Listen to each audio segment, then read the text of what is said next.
Thanks, everyone. Yay. Thanks for joining us virtually and in person.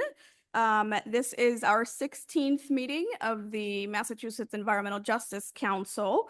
And first, I'll turn it over to our amazing contractors who help us deal with logistics every single time, ERG, to run through some logistics on interpretation and others.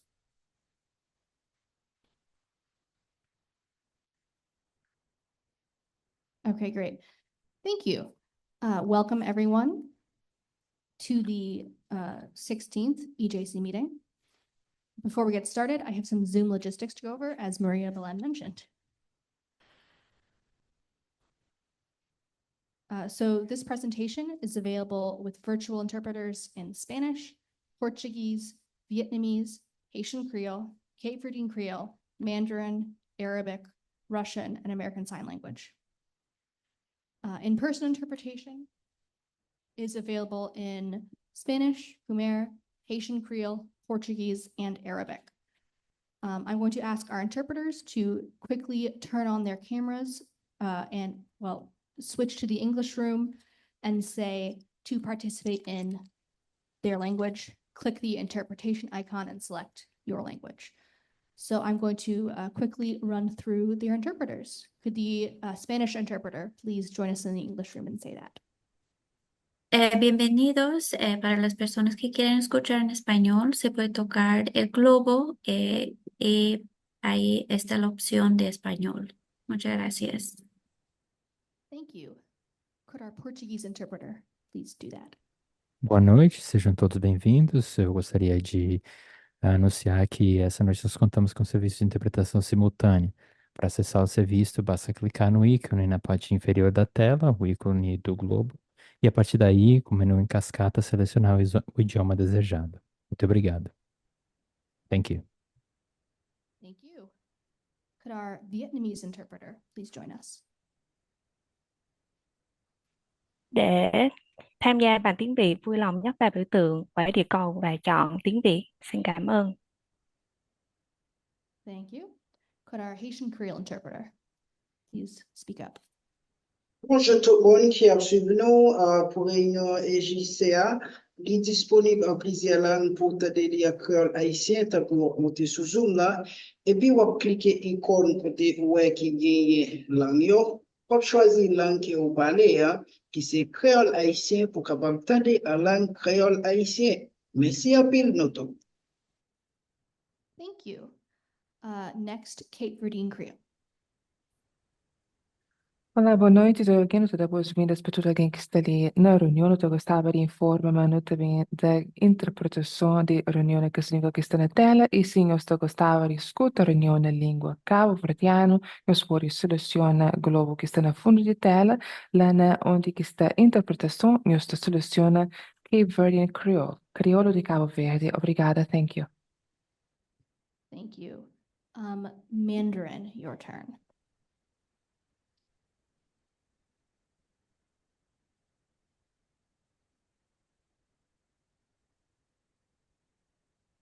Wendy, I think you need to switch to the English channel. Sorry about that.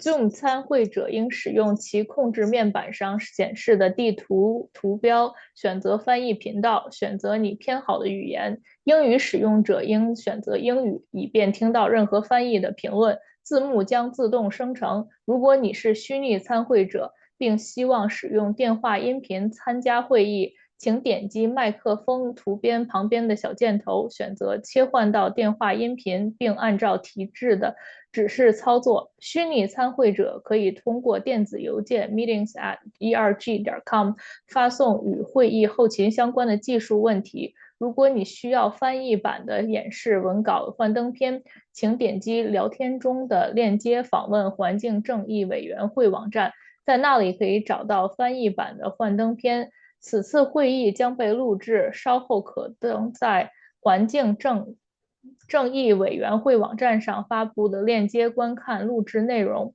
虚拟参会者可以在 Q 和 A 框中提交问题。如果你希望在公开评论期间发言，请举手，我可以为你解除静音。如果你用其他语言发言，请进入你的语言频道。你的翻译员将会把评论翻译成英语，或者你可以在 Q 和 A 框中输入评论，我将会为你朗读。现场的提问者请确定使用麦克风，以便虚拟参会者可以听到。Thank you. Arabic. للمشاركة باللغة العربية اضغط على أيقونة الترجمة الفورية ثم اختر العربية Arabic. شكرا. Thank you. Thank you. And finally, Russian. Чтобы послушать русский перевод, пожалуйста, выберите иконку глобуса у себя на панели и нажмите на строчку «Русский» или «Russian». Thank you. So as our interpreters have mentioned in their respective languages, Zoom attendees can use the interpretation channel indicated by the globe icon on their control panel to select their preferred languages. English speakers should select English so they can hear any translated comments. Closed captions are available and will be auto-generated. You can turn them on by clicking the CC icon in your Zoom control panel. If you are a virtual attendee and would like to use the telephone audio for this meeting, please click the small arrow next to the microphone icon, select Switch to Phone Audio, and follow the directions provided. Virtual attendees can send an email to meetings@erg.com with any technical questions. Translated versions of the presentation and agenda are available at the Environmental Justice Council website, linked in the chat. Attendees can submit questions to the Q&A box, and if you would like to make a comment during the time for public comments, you can raise your virtual hand and I can unmute you. If you are commenting in another language, please speak into your language channel and your interpreter will translate the comments into English. Or you may type a comment into the Q&A box and I will read it out loud.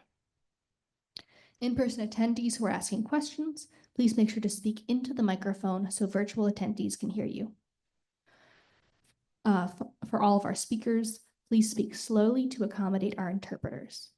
Please use simple language and minimize the use of acronyms. Finally, I would like to remind the council members to only use the chat function for meeting logistics and for no other communication in accordance with open meeting law. Now I'll turn it over to Maria Belen to go over the agenda and roll call. Thank you, Kessel, and thank you to ERG and all of the interpreters. It takes a lot of coordination to have these meetings be multilingual, so really grateful to the interpreters and ERG in helping us through the logistics. Thank you also to the North Shore Community College for hosting us. And as we travel across the state, I'm really grateful for the council members for making that effort and also trying to figure out to really go to every corner of the Commonwealth so that we are accessible virtually and in person. And we are also working on figuring out logistics for perhaps helping with transportation or childcare as we move from meeting to meeting. And now I'll do a roll call, starting with Kalila Barnett. Hello. Madeline Fraser Cook. Melissa Ferretti. Present. Cheryl Holly.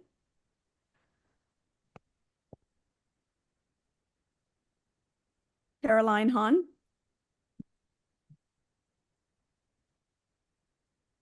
Namrita Kapoor. Lydia Lowe. Oops. Did someone say something online? Lydia Lowe. Marcos Luna. Here. Peter Matthey. Here. Sophia Owen. Here. Jen Salonetti. Present. Patricia Spence. Present. I know Ari Zorn is not here, and Miles Gresham. And we have quorum, right, Kessel? Yes, great. And now we'll just move quickly to the approval of minutes, if I can get a motion. This is Marcos. I move to approve the minutes. Can I get a second? Pat Spence, second. All in favor say aye. will raise your hand. Aye. Aye. And any opposed? Any abstained? Did you have a question? I just wasn't here, so I'm. Oh, you're abstaining. Okay, Sophia Yeah. Owen is abstaining. Meetings, minutes approved. And now I will turn it over to our special guests and local leaders. Really grateful that you're all here to join us and to address the community. And I'll start with Mayor Nicholson, if you want to come over and say a few words. Thank you so much, Undersecretary. We are just so excited to have the Environmental Justice Council here to meet. Thank you, North Shore Community College, for hosting. We have lots of fronts open in the fight for environmental justice, and I think consider ourselves here in Lynn on the front lines of a lot of those fights. And so we're thrilled to have you here, and I'm sure we'll have a rich discussion on some of those issues. I unfortunately will need to leave here to go to our school committee meeting, but I just wanted to highlight that this is a huge priority for us generally, and I think a real strong example of the fight for environmental justice. And I think one of the most glaring environmental justice issues in the Commonwealth is the efforts that we're working on to clean up Kings Beach. And I just want to drive home that truly is one of our top priorities and something that we are making progress on. We'll continue to work on, do everything we can. And just an example, I think, of the broader efforts around environmental justice. And I also want to specifically thank Undersecretary Cooper and the Healy Driscoll administration for their support and their help as we work through that issue and as well as other issues, and really grateful for that partnership. Thank you so much. Thank you. Thank you. This is on. Thank you, Undersecretary. I'll be brief, as I know there's a lot of important discussions that needs to happen here tonight. The mayor touched upon Kings Beach and some of our other efforts. I just wanted to briefly touch upon the history here in Lynn and really on the North Shore when you look south from Beverly all the way through Salem, through Lynn, through Revere, through Chelsea, through Everett.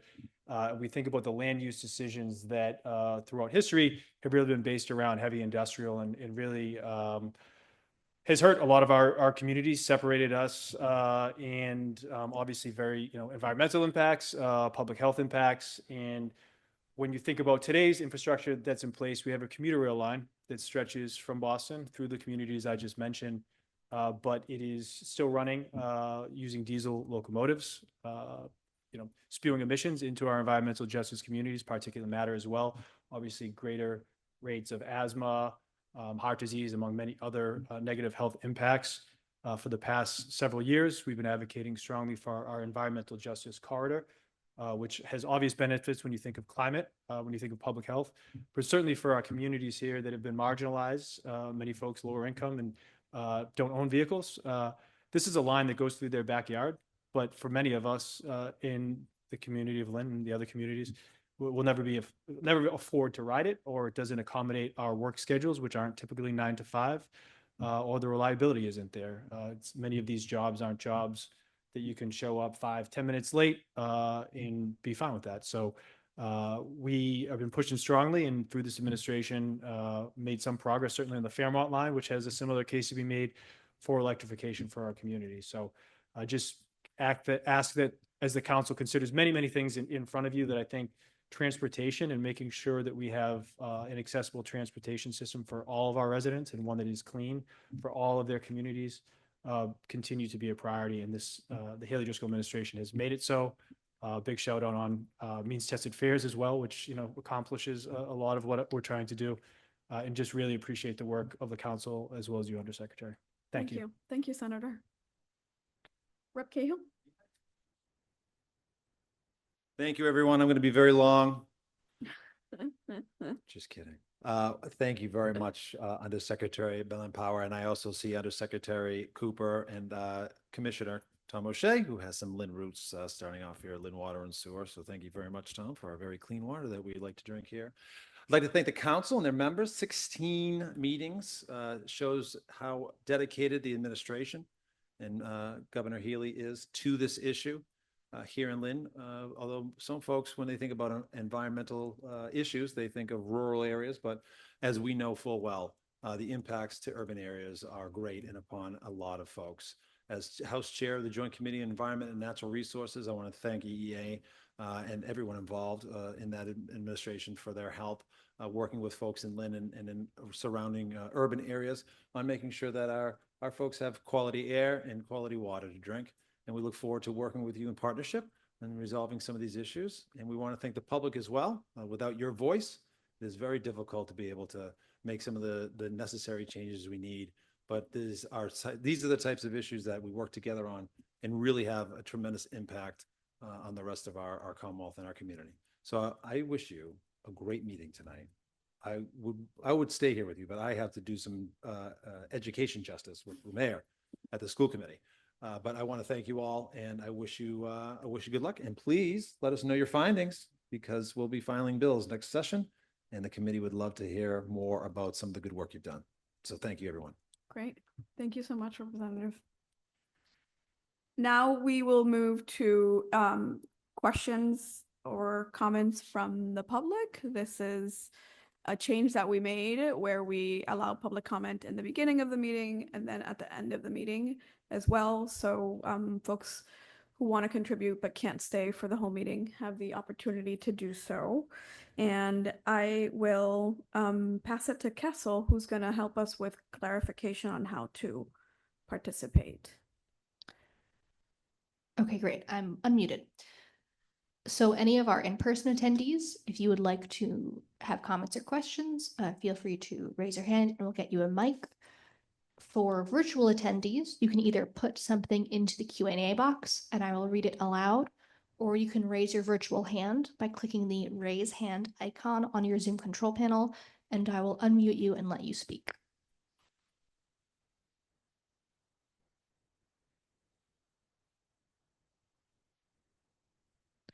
All right, we have someone who's raising their hand virtually. Erica, give me a couple seconds. All right, you should be able to unmute yourself and talk. Hello, can you hear me? Yes, we can. Hi, my name is Erica Holm, and I am on the city staff at the City of Lynn. I am the Urban Forestry Fellow, working on several large grants we received for urban forestry. And I just wanted to thank the mayor and everyone who's talked tonight and the council for coming to Lynn and talking about environmental justice. Part of environmental justice is ensuring that there is tree equity and urban tree canopy in the city of Lynn. So I'm excited to see what you guys talk about, even if it's not related to trees. But I just wanted to thank you all for coming here and to voice that this is something that we're really making a lot of moves on in Lynn, and we're really excited to work on some of these biodiversity goals and also the stormwater elements that are related to trees. Thanks very much, and have a great meeting. Thanks, Erica.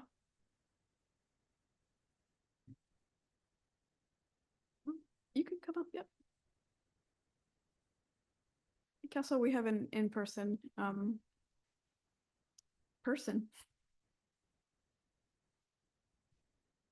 Hi, my name is Mary Sweeney. This is my very first meeting. Someone alerted me to this and invited me, so I came. And please stop me if you have discussed community solar farms previously. I'll take that as a no. I mean, it's come up in conversations on siting, but okay. Well, I was lucky. I wandered into Whole Foods one day in 2015, and there was a guy and a table and a NRG and a solar, and I went over to encourage him. But I said I can't do that because I live in a condominium. And my issue, I think the issue I would bring is that there are lots of people who live in apartments and, you know, don't have the money for, or the right to put up solar panels someplace. But the community solar farm is a terrific option. And if they sign up, they save money, I promise. And if they move, as people do move when they rent, their credits come with them. Whereas if you put your panels up on the roof, bye-bye. But I tried once with National Grid to find out how many people in Lynn belonged to Community Solar Farms. They told me that was confidential. Yeah, but I think that would be useful information. Thank you. Thank you so much.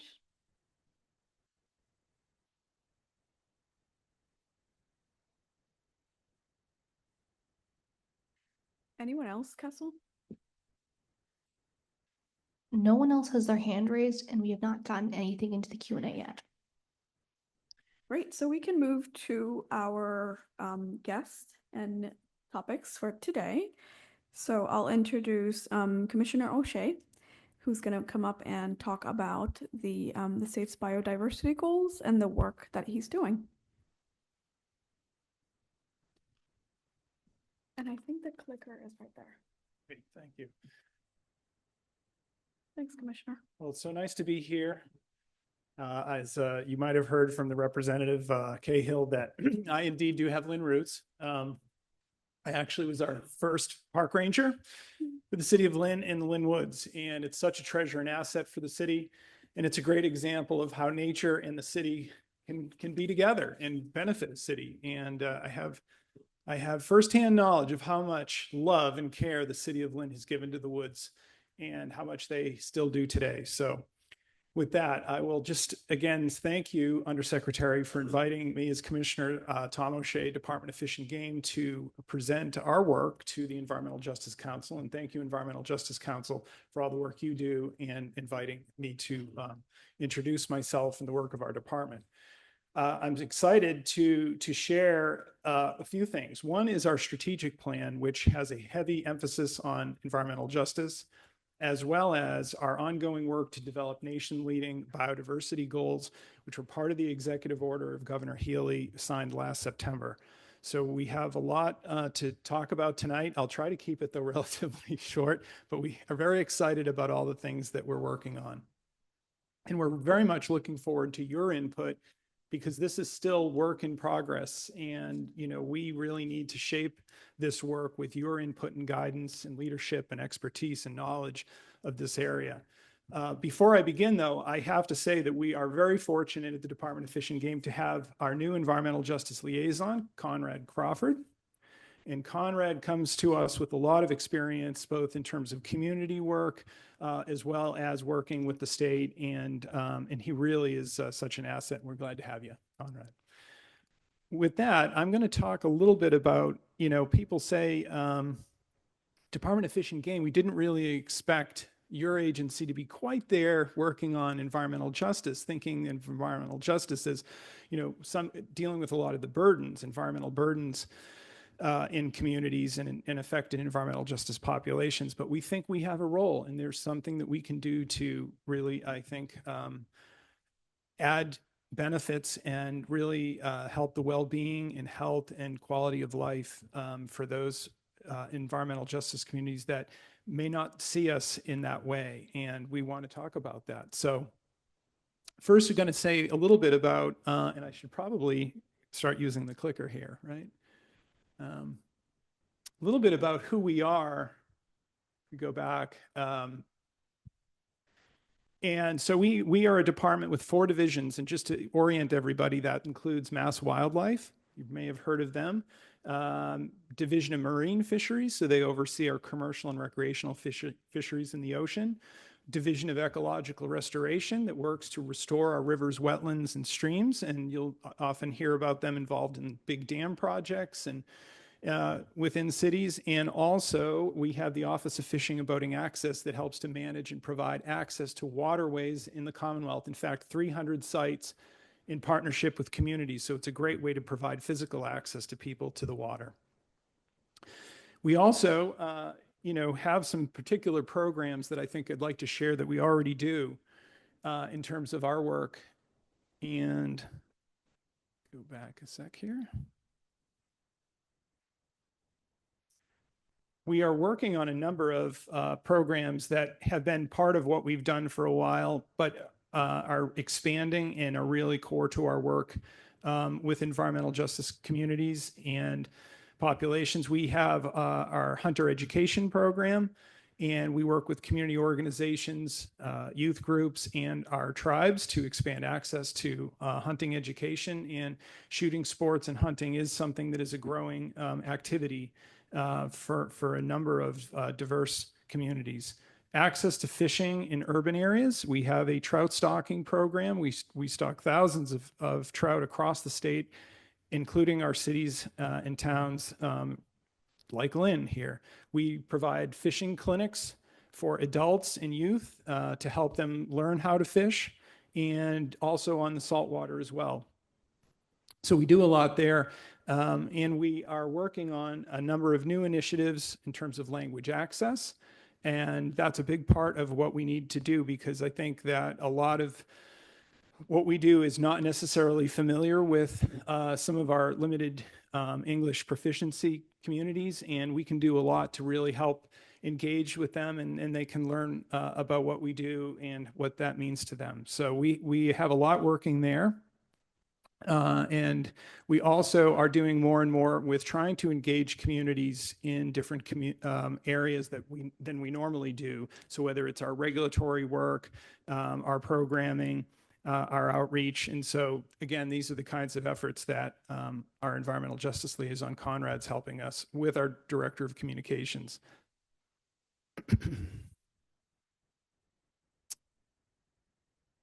We are working on many more things, and some of this goes back to our new strategic plan, which you can find online. In this strategic plan, we called it Connections, and we really feel that that's a key theme. It's a key theme to think about how we are not only seeing the connections between nature, but people and nature, and people and communities. And it's about our role at the department to help make those connections. And the importance of connections, especially in the face of climate change, that we need to make sure that our rivers and streams are connected, and that nature is connected to help support our resources that we'll talk more about in terms of biodiversity, but the people that depend on them.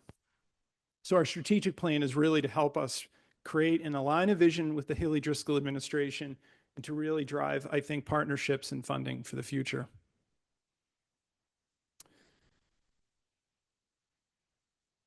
So these are the three themes, and I mentioned that, you know, environmental justice is at the core of what we're doing in our themes. It's kind of a new area for our department to really focus on.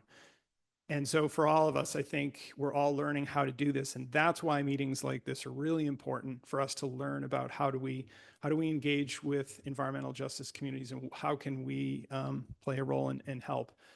Biodiversity and climate is a really important connection, and we're making that connection that places that are more biodiverse are also more climate resilient.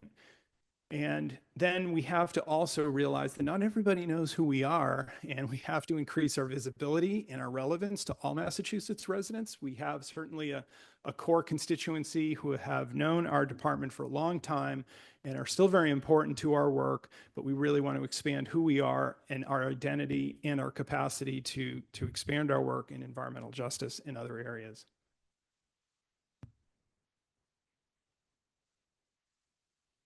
So for our environmental justice goals, we've really focused on a few key aspects that we think we can really make a difference. And these are the directions we want to move into. And first is, as I said, is strengthening our capacity. We have to really build up capacity, not only just in terms of the people in our agency that do the work, but also our ability and fluency, and to actually develop the relationships with communities and identify and complete the kinds of projects that I think that would be great. And so that's really an important piece. The other is advancing our equity through improved communication, engagement, and access to information. So that gets back to things like our language access plan, and ways that and even the language that we use, the types of ways that we make ourselves available and visible.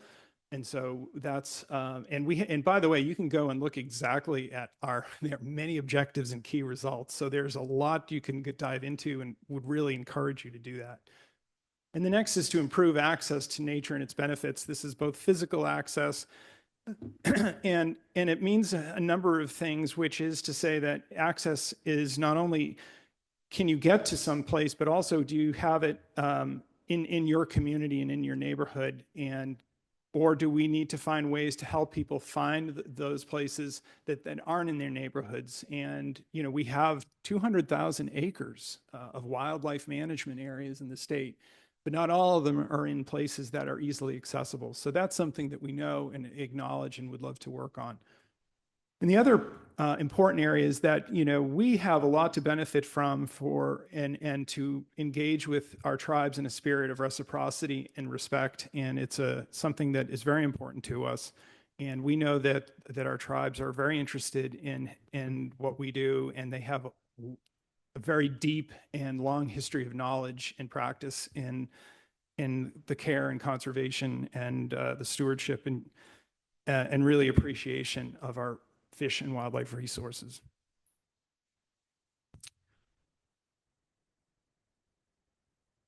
So I'm going to switch gears and just mention, you know, that before I do this, that, you know, our strategic plan is pretty rich, but it's early days. And this is a really important moment. And I would hope that even if we don't get into it today, given the time frame in your agenda, that we do have some follow-up, because we'd certainly love to hear more about our strategic plan and the work we're doing.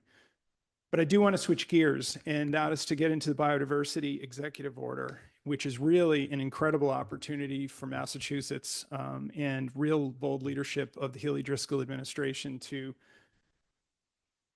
commit to creating nation-leading biodiversity goals for 2030, 2040, and 2050. And that would really, I think, put us out as a first in the nation to look that far forward.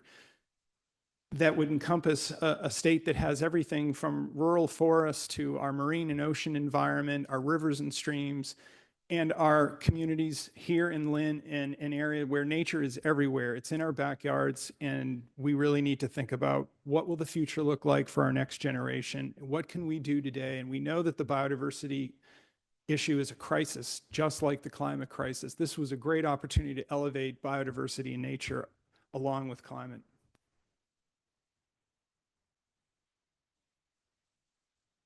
So we're going through the process right now of developing and shaping those goals. And we do have, as you can see, some goals and strategies that have been developed through our department and our divisions. And with that, we have had some emerging themes and goals, which won't go into all of them tonight, but we will share some of them. And you can go online to our website to look at some of the input that we'll be putting up soon, because we've had a public comment process engaging many individuals and organizations and groups and communities across the state to provide input and through public listening sessions and comment periods. So we're going to be sharing that relatively soon, and you can look through all the themes and see what people have asked for and what they're looking forward to in terms of shaping those goals. But we definitely want to hear more about how does environmental justice intersect with this biodiversity executive order. So as we move forward through the fall and into the winter, we hope to deliver a report to the Healy Driscoll administration that says, here are our recommended goals, and we're hopeful and excited about the opportunity to have some bold commitments this spring with an announcement. So more to come on that for sure.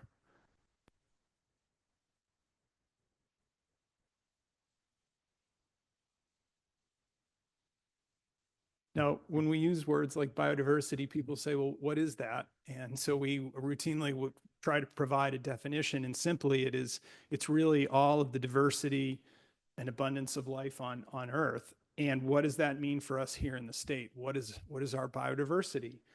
And we know that it's so important to have really healthy biodiversity as part of our own survival, our own health, our own well-being. And we're making that connection also to our economy, our identity as a state and who we are.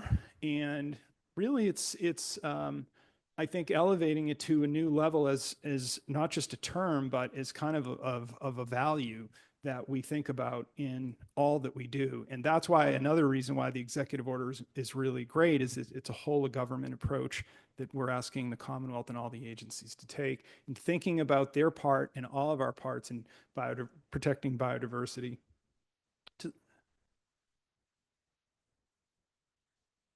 And as I said, it's all around us. So whether it's our, pocket parks, our small pollinator gardens, it could be small meadow areas, our rivers, our ponds in our communities, our backyard gardens. I mean, all of this is part of biodiversity, and there are things that we can do to enhance that, make it healthier and really more diverse in terms of not only the plant life, but the animal life. And it's really wonderful to see. I'm sure all of you have seen these types of places that have a lot of native plants and flowers, and even if it's a small area, it just has such an impact in really even in our outlook on life and in the daytime. When we're walking around, it's all there, and of course it's there whether it's boating or fishing and all sorts of outdoor recreation. Biodiverse places are just a lot more interesting too to recreate in. And they are going to be critical for us in terms of the climate change impacts and really, helping us with issues like heating and floods, droughts, and so forth. So we really need all that we can of this green space. And so, I've touched on a lot of the benefits, and you can see them here. And so this is, again, one of the reasons that we think it's so crucial. And two that I want to touch on in particular, I haven't mentioned, and maybe three, is that, sustainable fisheries. Massachusetts is an ocean state, and, with food security issues, there's a connection between our wild resources of fish and animals that can help, as well as agriculture, with our food security issues right here at home. And biodiversity is important to supporting healthy fisheries, healthy farms. And so we're making that connection here. And the other is that we need to do our part in sequestering carbon and helping with climate resilience. And as I said, these biodiverse places are much better at doing that. But there are threats. And as I said, biodiversity actually is in a crisis worldwide. Some places much worse than others, but even here in Massachusetts, we have a number of challenges with pollution in our waters.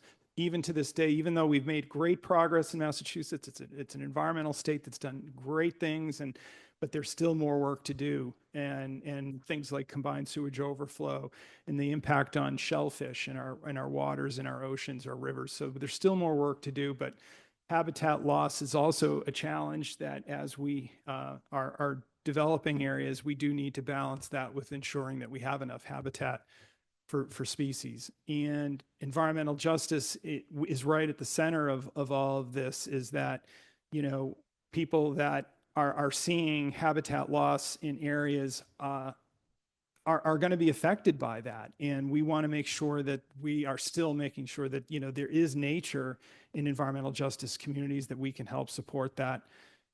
Invasive species and the climate crisis will be a stressor for sure on all of our natural areas, and these will be challenges. And so in Massachusetts, we know that, we can't stop to work to address those issues. I mean, just our endangered species alone are over 430 in the state. So there's a lot to do. So we have this vision for 2050, and it's really framed by these pillars of protect, restore, sustain, and connect. And we won't get into all the depth of that, but we have themes and goals that are emerging under those sort of four pillars. And one of the things that it would be really interesting to hear from all of you too is the types of words that we are using and how those resonate. But we do believe that sustaining and connecting is an important piece, that when we talk about biodiversity, people are a part of that, and making sure that we are sustaining our economy, our food security, and all the clean water and things that come from a biodiverse and well-managed natural areas is important. And then connecting people with nature, as I've said. So one of the emerging themes that I thought would be relevant for tonight is to talk about, nature in the neighborhoods. And so thinking about that, working at the statewide level is one thing, but really thinking about nature in neighborhoods. And so what would that look like? How can we play a role at creating a vision that really enhances a positive building of nature in our cities, in our neighborhoods, what would that look like? And we've given some examples here in the slides. But I think that's an area that would be great to think about how we can provide toolkits for communities to, think about the ways they can bring biodiversity into their neighborhoods, into their urban communities, and also providing grants and support to do that. But we really also have to paint a vision for what would we want these areas to look like in 2050 and 2040. I mean, I just came back to Lynn today, and I was here 30 years ago, and it's changed. I've seen the changes, and I mean, I have to say, unfortunately, 20, 30 years goes by quickly, so it's not too far to be thinking about this today. There's a little personal touch there. And then food security, I really want to highlight that we are already doing some great work there. We have the Hunters Share the Harvest program, where hunters donate venison to various organizations, for instance, Food for Vets, where we were helping families in need. And we have grown that program from 3,000 meals to now almost 20,000 meals. And that's all through the generosity of our hunters and then us at Department of Fish and Game and Mass Wildlife working with processors to make sure that we have the food connected, processed and connected to the families in need. And then we're working on Share the Catch, which is looking at how do we get some of our bycatch in the oceans to food pantries. We're working on a pilot project on the North Shore. And that would be an interesting model too. So we have food abundance around us and great local food, healthy food. It would be great to be able to connect that to our communities. So those are just a few emerging themes, and we'll wrap on nature in the classroom. If we are going to really create a generation that cares about biodiversity and the real importance of it, then they'll need to understand its value and be fluent in talking about it and really feeling comfortable also and belonging in nature and being able to talk about it with others and think about careers and pathways for jobs in the restoration part of the green economy. And there's going to be a lot of work, I can imagine, that's going to be needed by the next generation to really restore our natural areas and as well as work on our climate crisis. So I think now is the time to bring nature into the classroom in a much more meaningful and real way. So I don't want to take too much time, but I certainly would ask that and encourage you to get involved and to, learn more about what we're working on. And we're really super excited about it. This is, we think, a really special, important point in time for us. I'll also encourage you again to look at our strategic plan that I have here. And with that, I just want to thank everyone for your time and opportunity to talk. And let me know if you have any questions. So Thank you so much. Yeah. Thank you, Commissioner. I'll open it up to the council. If there are any questions or comments. Marcos. Thank you, Commissioner. That was really interesting. I'm wondering, and you kind of answered it partly, but the initiatives that you're leading on for this executive order seem to cross over in other agencies. So thinking about the farmland in particular, no net loss of farmland. So just curious, is Department of Fish and Game is leading this effort on the executive order, or are you, how is that working in terms of coordination with other departments? That's a great question. And, we have been tasked with sort of developing the report and the recommendations for the biodiversity goals, but we need to be taking a review of all existing efforts across the Commonwealth, all the secretariats and agencies.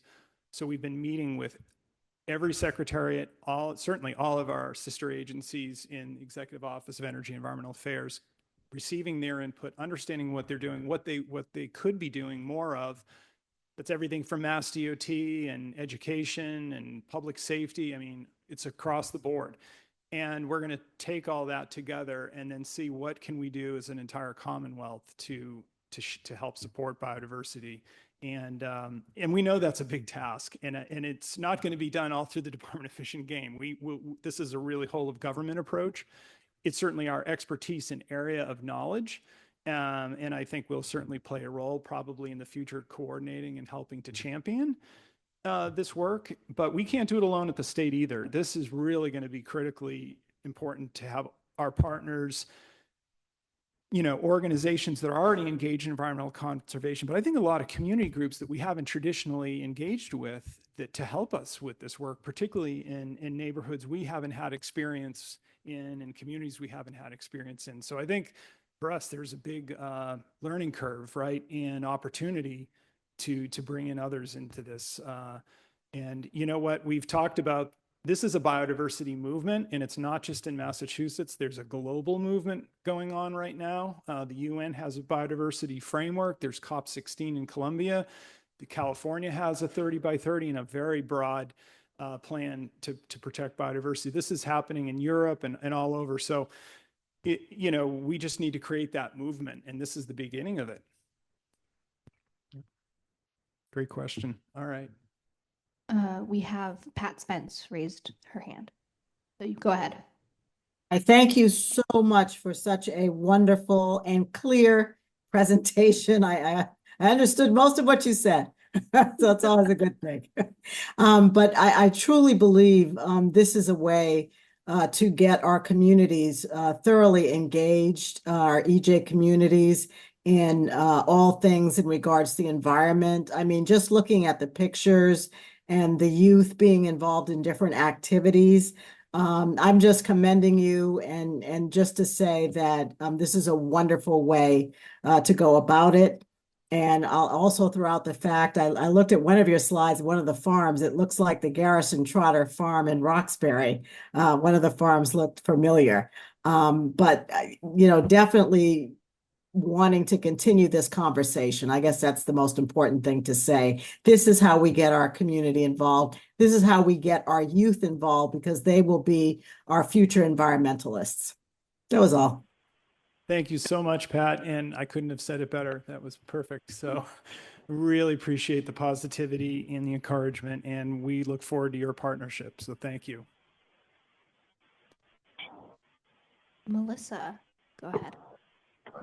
Hi, good evening. Yeah, I just want to reiterate and just piggyback on what Pat was saying. Thank you for the presentation. I too want to applaud the work and the efforts that I've seen and the changes that have come from some of the work that you're all doing there. Herring Pond Wampanoag was one of the communities that was actually benefited from that deer program this year, or was last season. We were able to get some of that ground meat, and it fed our community, and it's a really amazing program. And as you said, I know it also goes to the vets and other communities that may be in need. So I do applaud the work, and I really appreciate that the state is finally, paying attention to, not only the environmental justice groups, but the state tribes as well as the federal tribes. There's a lot of confusion that somehow federal recognition removes sovereignty.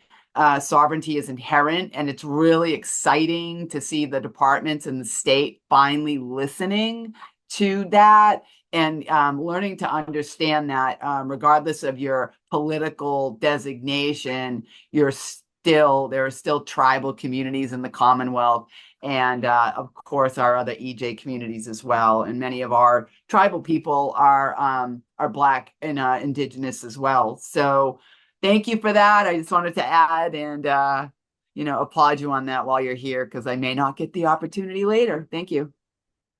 Thank you so much, Melissa. I'm so glad you brought up the Herring Pond, our partnership with the tribe there, and also Aquina we're working with as well on the Hunter Share the Harvest. And we are open to developing partnerships with all the tribes, as you say, and it's really important priority for us. So I'm so glad you recognize that.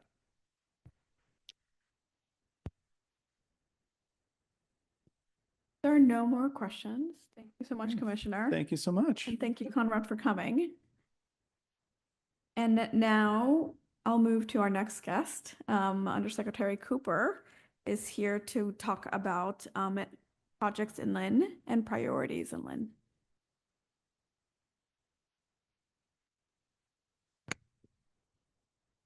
Well, thank you very much. This is a pleasure for me to come before this council. Can you hear me all right? And I'm going to talk about some of our priorities and investments in the city of Lynn, feeling that was clearly the appropriate thing to do since the council is meeting here tonight. And you'll recognize some themes in some of the comments that some of the other speakers have brought up so far.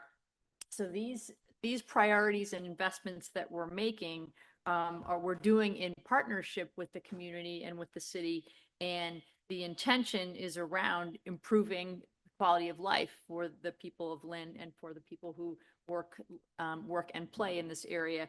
And the idea, the big goal is returning access to parks and the waterfront. And part of that, you heard a little bit about, Senator Crichton talked about the history of land use and what that means in terms of access to nature and the outdoors, and addressing urban heat island. Erica, who commented earlier, talked about the importance of trees, and then just overall health. So that's what we're focused on. And I'm going to give you a little tour of what we're working on. Okay, so this is our first project, which is called Lynn Harbor Park, and I should say this is the city's project, but we are supporting it.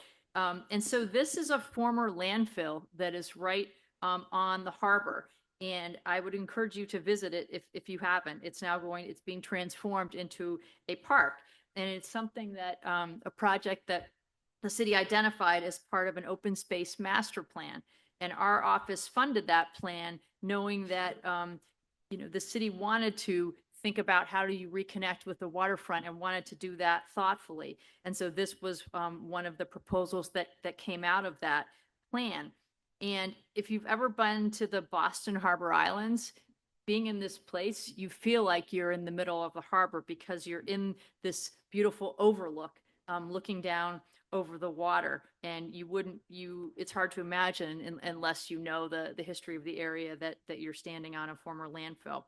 But this new park is already had many trees planted and many more will be. There is a waterfront promenade with beautiful views, and there's going to be a performance lawn with amphitheater seating and public plazas. And another really important aspect of this is that this is adding resilience to the coast too. So it's designed to mitigate storm surges and flooding that inevitably will come, including things like swales and basins that will help to quickly drain water and pass when that come. And this is also a place, and Commissioner O'Shea will help us measure the biodiversity here and how much, what are the plants and animals and birds who will thrive here as this park takes shape. And actually what I didn't talk about is the total amount of the investment, but you'll see that in the slides that we've invested $8 million in Lynn Harbor Park. And the city has invested 3.6. So it's a major investment, but well worth it, we felt. So Mayor Nicholson talked about Kings Beach a little bit, and I thought that it was a really important priority and issue to talk about here tonight. So this is a beautiful place. It's on the border of Lynn and Swampscott. It's a state beach, so it's cared for by our Department of Conservation and Recreation. And unfortunately, it also has the worst water pollution of any of the metro Boston area beaches, and that is an injustice. And that it is true despite the investment of hundreds of millions of dollars and a commitment of will by state and local leaders and the community, and decades of attention from our state environmental agency, Department of Environmental Protection specifically, and oversight by federal EPA. But it's a challenge partly because of the history of the infrastructure. And Commissioner O'Shea talked about combined sewer overflows. And like many older cities, Lynn had a system of combined pipes, right? Pipes that carry both sewage and stormwater. And heavy rainfalls, they overflow, and there are sewage discharges. And what's particularly hard about this location is that there's an outfall pipe right on Stacy Brook that abuts the beach. So, the good news is that the hundreds of millions of dollars in investments in eliminating the combined sewer overflows has been helpful. In this last year, there wasn't a single CSO occurrence during the beach season, But now the challenge is dealing with contaminated stormwater, which many communities face that issue, and that's coming from both Lynn and Swampscott, and both communities are working on that. And literally, it's very painstaking work, looking at illegal tie-ins to pipes, putting cameras into pipes to figure out where the problems are and where pollution might be coming in. And state and local leaders convened something called the Kings Beach Steering Committee, and many folks may be part of that who are here tonight or know about it, to take a look at solutions. And they hired an engineering firm to help with that. And we, the state, have been trying to do everything that we can to assist. They have looked at a suite of different types of solutions. Some that are short-term, trying to make a difference in the water quality and return some of that to people in the shorter term, and then maybe some longer-term infrastructure investments. So we've been helpful in looking at very technical issues. You know, if you're trying to do, say, ultraviolet treatment, which is one of the things that's on the table, figuring out how you test that and how you make sure that that you have a good chance of success before you make an investment, say even in a pilot. And so we've spent a fair bit of time with both communities and with the committee, and we're committed to help figure this out. What I chose these pictures to show you that you know, unfortunately, we have to have signs at the beach to tell people that a lot of the time when the red flag is up, you can't swim. And in fact, it's not safe for you to swim. So our Department of Conservation and Recreation has signs in multiple languages just to keep people safe, to know that you can enjoy being outdoors on the beach. But unfortunately, on many days, you can't enjoy being in the water. You know, I would say that we are continuing to stick with it, and we are encouraged by the two communities coming together to work collaboratively on a solution, and we do feel that progress is being made. Oops.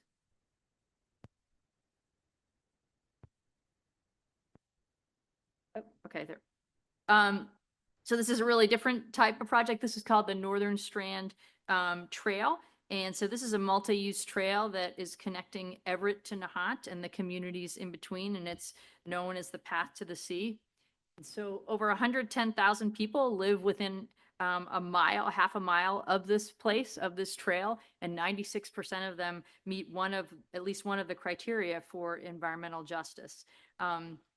And so this is obviously a recreational pathway, you know, a fun place to be outdoors and go for a ride. There are parks that are built along the trail. There are also things like pollinator gardens, but it's meant to be recreational, but it's also meant to help people get from point A to point B.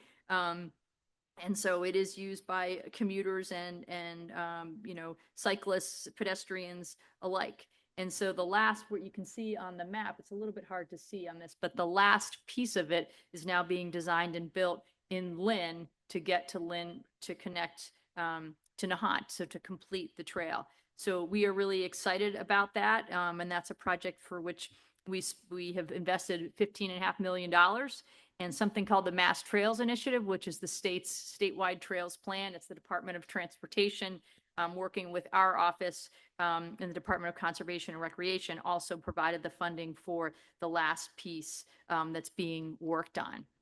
And one thing I didn't say is that for Lynn Harbor Park and for this project too, the funding from our office is coming through something called the Gateway City Parks program. And so that's a grant program that's designed specifically for gateway cities, most of which have large environmental justice populations. And the idea is the mission that I spoke about when I started my presentation tonight, which is about sort of reconnecting people with open space close to home. And so that's what this program is about. And it's been very appropriate to make these investments in that way.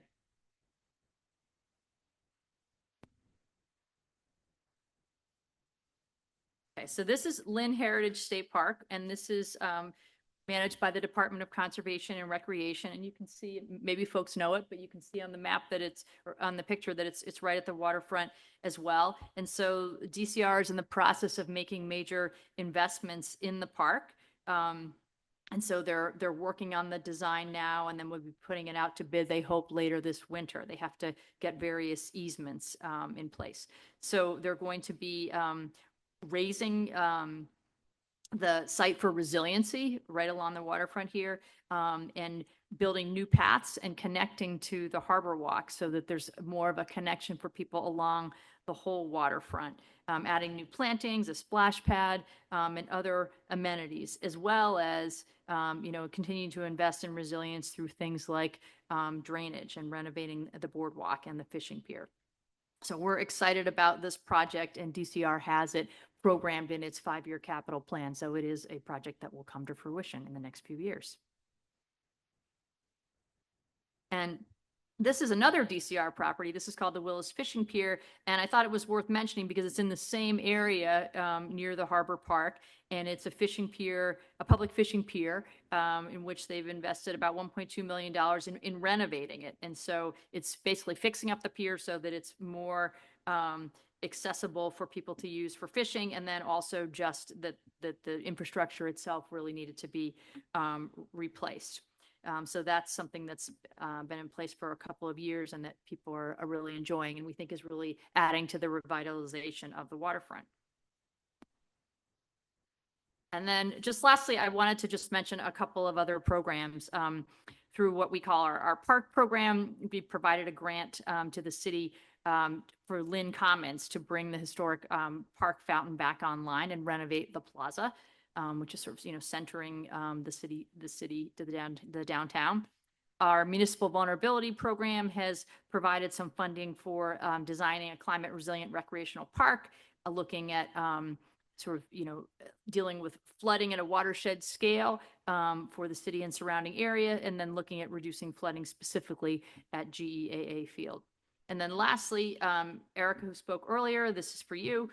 We provided some funding for new tree pits and assistance for planting 110 public trees, and maybe Erica's helping to do that. I don't know, but that's part of our Greening the Gateway Cities program, and is specifically around growing canopy in areas that have the least coverage. Again, to help with urban heat island, to help with all the benefits that trees bring that Commissioner O'Shea spoke about as part of his remarks. So that's what I have. That's the quick tour of investments and priorities that we're working on here in Lynn. So thank you for the time, and I'm happy to answer any questions. Thanks, Undersecretary. I'll open it up to the council. They're virtual or in. So we'll go Kalila, Pat, and then Marcos. Yeah, thank you for this update and information. I was just curious, for all of these new amenities and repairs, how are you all thinking about maintenance over the long run? Yes, yeah, that's a great question. I think in terms of the Harbor Park, I believe the city has a plan for that. Sometimes we set things up in order to have the future maintenance funding. For DCR, we've been able to, in this administration, bring a lot more resources for DCR. So say for the fish pier and for the Heritage State Park, we're in a much better position to be able to keep up. And when we make the upgrades, we also keep that in mind, and try to use materials and do it in such a way that it's easier for us to make. Thank you. Pat? Hi, wonderful presentation. Thank you very much. This is a bit of a historical question. Was there a time in regards to Kings Beach where one could just go and swim and not worry about basically anything, bacteria or anything? That was question one. And question two, as we were cleaning up the Boston Harbor, for example, did that ever include any outlying areas back in the day? So I don't know if you can answer either one of these. Yeah, not with confidence. So I'm not the authority. My understanding is that the pollution at Kings Beach has been longstanding, and I think it's actually gotten better over time. But I'm not the authority on that. And then in terms of the the Boston Harbor, I know that many of the changes that were made as part of the harbor cleanup have had benefits to other surrounding areas. Like, for example, building the Deer Island treatment plant and everything that came with that took care of terrible water quality problems in South Boston, which is something that we've looked at when we're thinking about Kings Beach. Okay, thank you. My questions were a stretch. I know that. Yeah, those were hard, right? I did not fully answer them, but No, you did just fine. Thank you. Marcos? Thank you, Undersecretary. I'm curious because it occurs to me when you're going through all these different programs, they cover a lot of different programs from a lot of different sources, different agencies involved.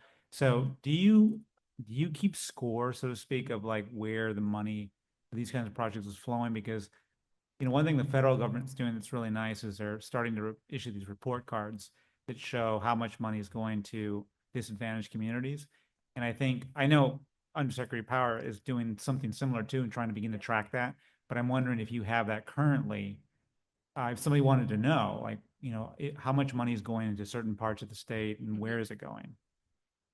Yes, I know we have that information. I don't know if we have it in sort of a readily sort of viewable way. And I know, like you said, Undersecretary Power is working on that aspect of it. But where I talked about, the Gateway City Parks program, for example, where all the gateway cities are eligible, we very much do track what we're spending because we want it to be fair, right? And so, yeah, we do for actually all the programs that I spoke about, we do look at relatively what's the distribution over time. And some of them are, competitive grants, and there's certain criteria. So there are some places, some cities might apply over and over with very competitive programs and be selected. But we look at that, and we do sometimes adjust criteria to make sure that everybody is getting access. So yeah, it's a really good question. Anyone else? Well, thank you so much. Thank you, Undersecretary. And now we can move to questions or comments from the public. Kessel, I don't know if you could do the sort of logistical instructions. Hello, everyone again. So at this point, you can either raise your hand. I see we have one person with their hand raised already. Raise your hand and I will unmute you so you can make verbal comments, or you can put something in the Q&A box and I will read it aloud. Please keep your comments to roughly 2 minutes so that others have time to speak, and reach out to me through the Q&A box with any questions. So first, we have someone who asked a question a bit ago, so I want to start with them. Nicole McLean said, "Hello all. I'm a counselor at large here in Lynn, and I'm wondering if there is any technical assistance happening within locally with the city to assist in getting on the path to improvement with environmental initiatives."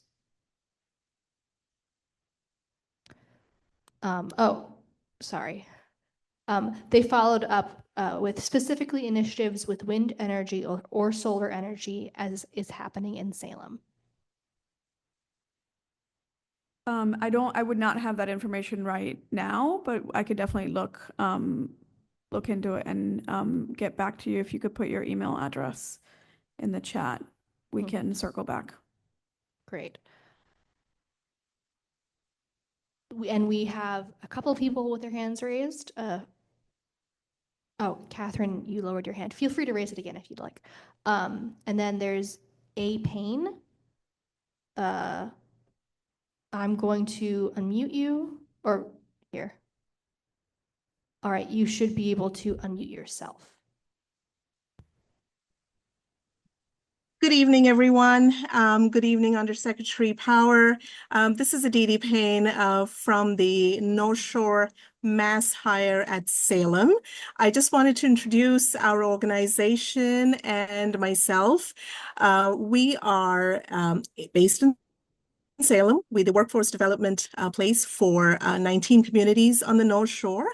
And we very, very much appreciate being invited to this, both with Salem being the kind of the core of the offshore wind development in Salem, and as part of a number of sectors that include offshore wind, clean energy, advanced manufacturing, medical sciences, as well as youth initiatives. We work with both Votex at Essex Tech and shortly with Lynn Votech, as well as the North Shore Community College. We have wonderful networks here. And I just wanted to tell Undersecretary Powers to come, talk to us. We're in the midst of a Massachusetts Clean Energy Center grant that allows us to work specifically with environmental justice communities, whether it's income, language, minority, or any combination thereof. And, we're part of developing the first clean energy offshore wind cohort training with local Votex schools every few months, having graduated our first cohort of 14 students from chiefly Lynn, Salem, Swampscott, and Revere. And our mayor, Dominic Pangalo, was the chief guest at the graduation at Essex Tech. So to answer the caller's question about clean energy training, come talk to us at Mass Hire Salem Clean Energy Program, and also would invite Undersecretary Power to come talk to us, meet with us. We're 20 minutes away in Salem, doing good work, and 19 communities in the North Shore, including Lynn. Thank you. Thank you so much. Yeah, if you could also please put your email in the chat, that would be great. Certainly. Thank you.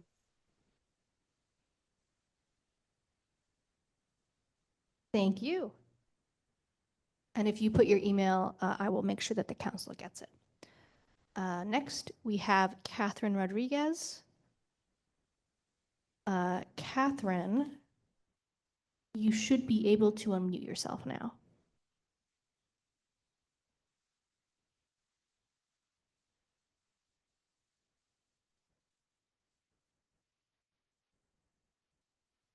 You're unmuted, but we can't hear you.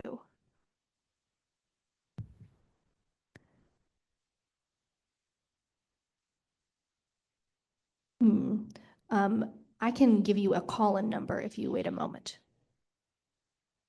If there's anyone else who would like to speak or raise their hand, please feel free to do so.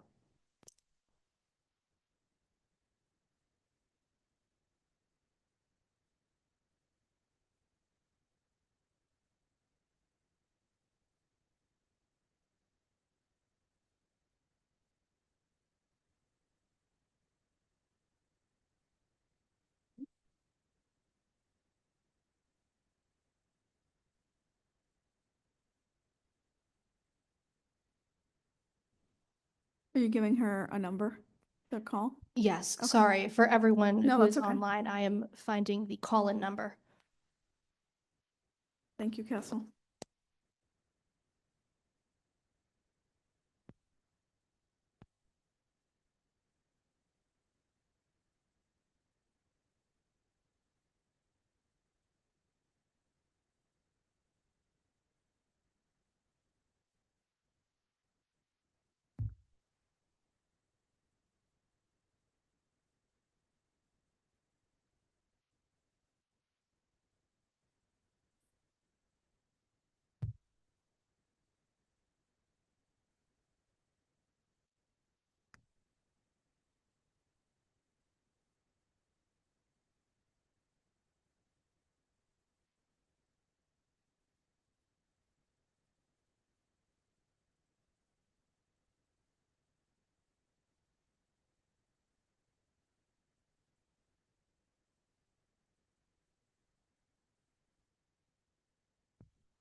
Okay, sorry for the delay. The call-in number and webinar ID are both in the chat. If, I guess, really anyone wants to call in.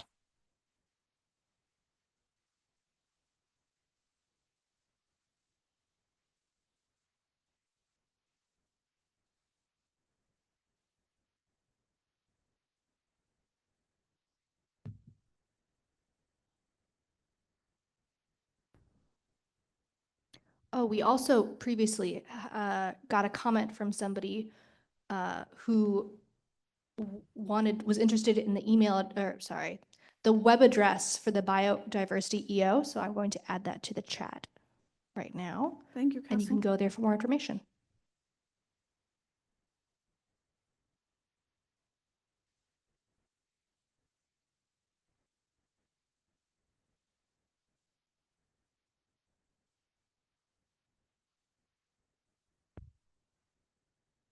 Is Catherine still connected on the Zoom? Yes. I think okay, if this is your phone, I just unmuted you. Or you can now unmute yourself by clicking *6. Hello, can you hear me? Yes. Sorry, I feel like there's an echo. And I want to thank you for taking the time to wait for me. So I was saying, I go to these meetings all the time. I live in an environmental justice zone in Taunton, and we still have all these problems with the concrete batch plant that we're having trouble with. But we did get some assistance from Clean Air Taunton, but I just want to always ask if you can just come to Taunton just to bring attention to what we're going through down here. We would appreciate it, or anywhere in this area, because you feel like you're alone here. You try to go to your city for assistance and you have no credibility. We founded this group and we're trying to get some to let people know what we're going through. So I just want to say, if you can think about us coming down in the area, we would appreciate it. Thank you. Thank you for calling.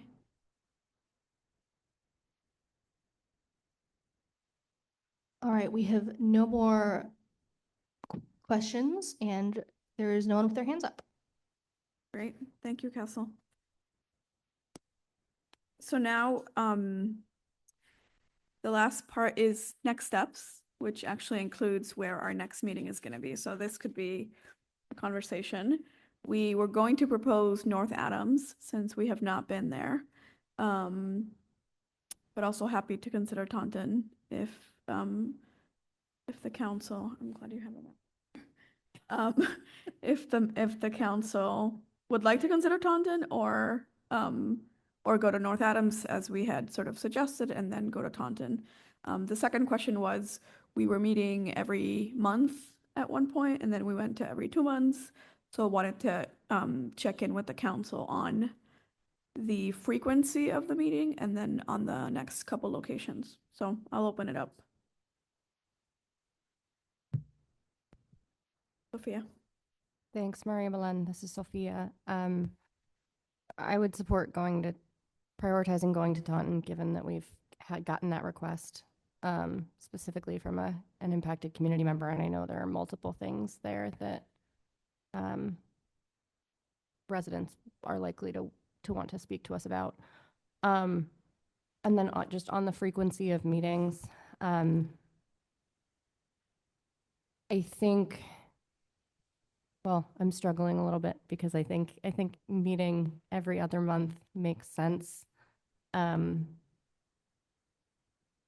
I just can't remember what happened with like the idea of working groups and having that be what happens in the off month, because I think that could be one way to get some things done in between meetings that we could then report back on for folks when we have the public meeting.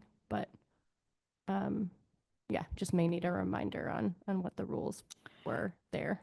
Yeah, that's the reason. So we were sort of going to every 2 months so that we could do work in between, and still figuring out the open meeting law requirements in terms of even if it is under quorum. So still working through the possibility of meeting in between months, while, abiding by the rules. We could, I guess we could have sort of a council a working meeting every 2 months, the in-between months. But we would still have to figure out the logistics of, even if it is under quorum for the working groups. So I don't have a clear answer. That's okay. Yet. Thanks, Marie-Helen. Okay, so I heard one for Taunton. Are folks okay with that, going to Taunton? Yes. Yes. Great, Yes, I think Taunton is a great idea as well. great, sounds good. So the next will be November 14th.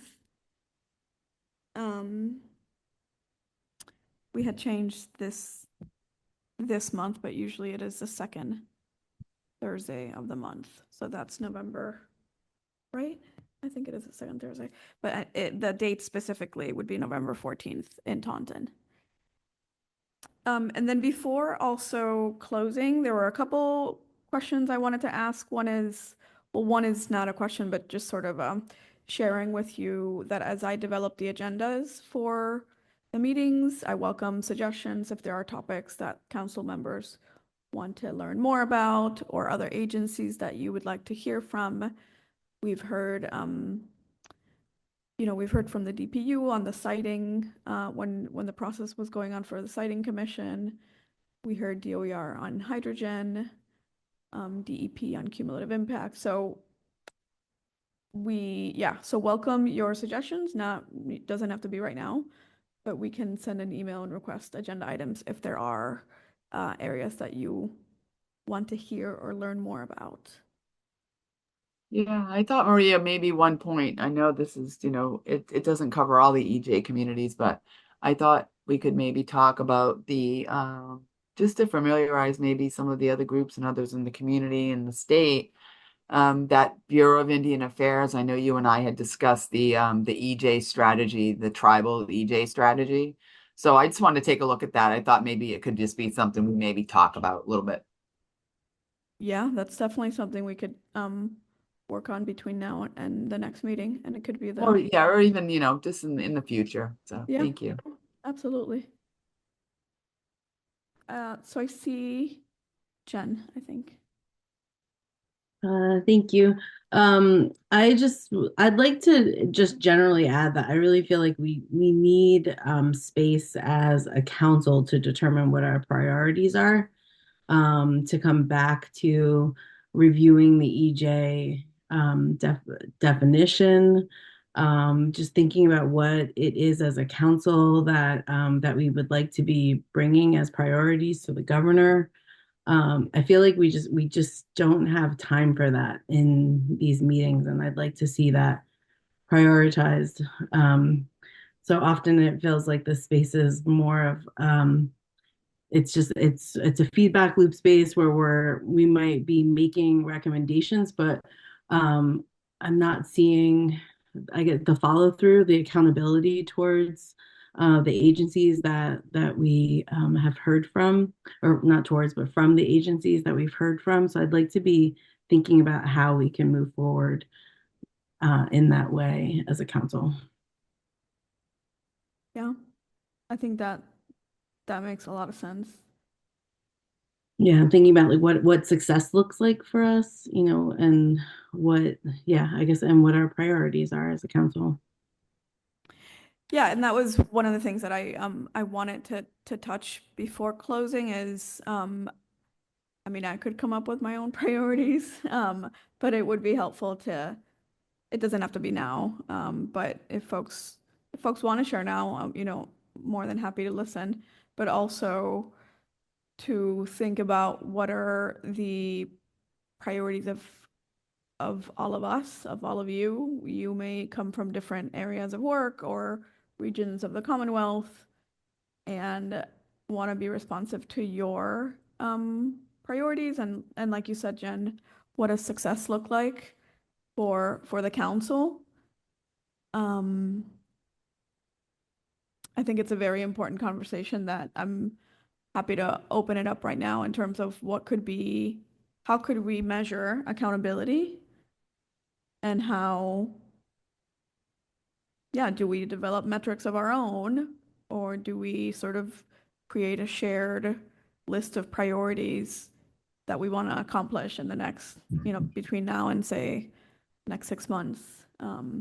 We could also dedicate the next meeting to that, to sort of going through, if folks want to come prepared to share their priorities,